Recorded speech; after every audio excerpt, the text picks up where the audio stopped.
This was France, August 1944. It was a kind of honeymoon for the American Army and the American people. Remember, at home we were worrying about reconverting war plants to civilian production. Remember, we were worrying that we would be left with too many shells and too many tanks when the war ended.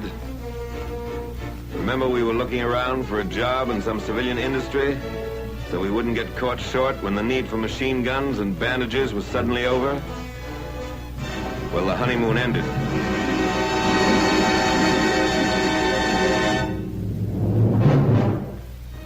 On December 16th, the triumphant cheers died down in Europe.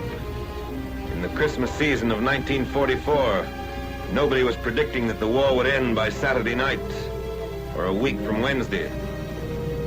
And today, with the good news from all fronts singing on all radios, let us remember the dying days of 1944. The infantry remembers those days. They were not being reconverted for civilian production, nor were they worried then or ever that they would be left with too many shells or too many tanks. The Army had come fast and far last fall. We had developed a certain tendency to become complacent. Complacency came to an end in time for the Christmas season. These men had never been complacent. As they fought, they did not seek employment in civilian industry that would secure them after the war. They did not complain about the scarcity of butter or roast beef or the high cost of living.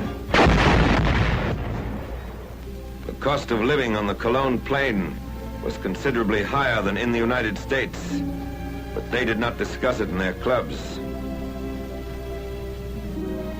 In December, we learned all over again the bitter lesson of war. War is conducted in mist and turmoil and uncertainty. Victory comes on no silver platters. The enemy sells nothing cheaply. The enemy is resourceful, courageous, desperate. The Nazi Party is willing to sacrifice every building and every soul in Germany to stave off defeat. Reserves of men and materiel had been hoarded for the day of counterattack. Under cloudy skies and close-hanging ground mists that defied aerial observation, the very much alive German army gathered its forces in the Forest Isles to strike one strong, decisive blow at the American army. New and refitted divisions were brought up under cover of fog, darkness, and forest. A fury of robot and rocket weapons was unleashed against our front.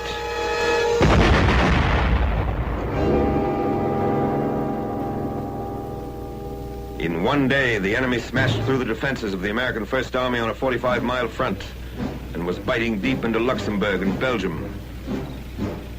In 24 hours, the initiative changed hands, and the German army, which had put the word blitzkrieg into all languages, unleashed its desperate offensive.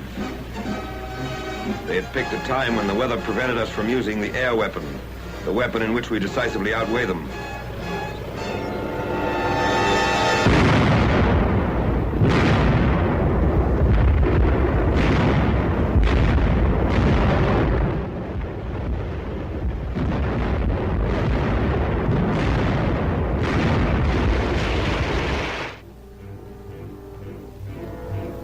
This film is being shown for the first time. It was captured from a German cameraman. He had taken it so that the German home front might gloat over the evidence of the success of Rundstedt's attack. In August, it was German convoys that were caught like this along the French roads. Now it was our convoys, ruined and burning where they'd been overrun. The sweat and iron of Detroit and Pittsburgh became the wreckage of Malmedy and Saint-Vite. We lost more than jeeps and half-tracks, tires and shells, tanks and guns. We lost men. 78,000 in dead, wounded, and missing. Unarmed and defenseless American prisoners, comrades of these men, fell to the machine guns of our enemies. Fire!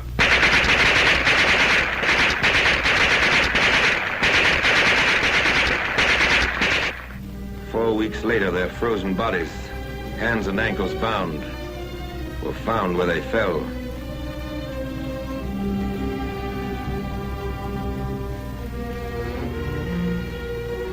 These Belgian enemies of the Third Reich, too, were unarmed and defenseless.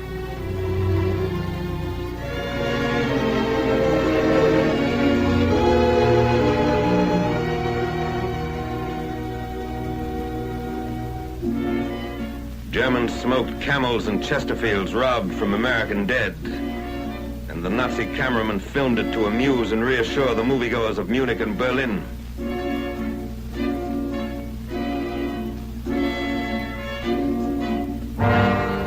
Men who had not retreated since their arrival in Europe plodded back along the mean roads of winter Belgium.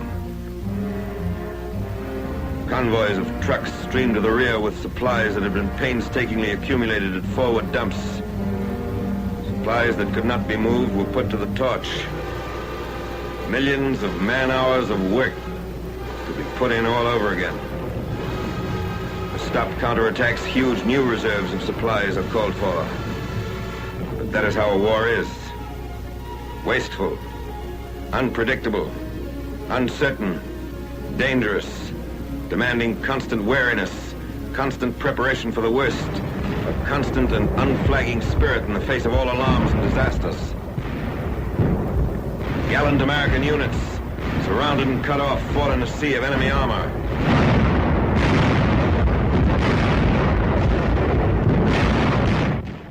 Anti-aircraft guns were fired point blank as anti-tank guns until they were overrun.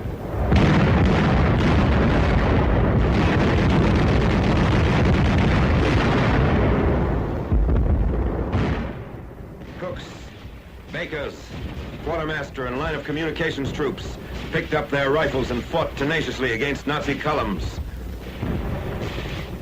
The weather cleared and the Air Force took to the skies to bomb and strafe and fight the rejuvenated Luftwaffe to the ground.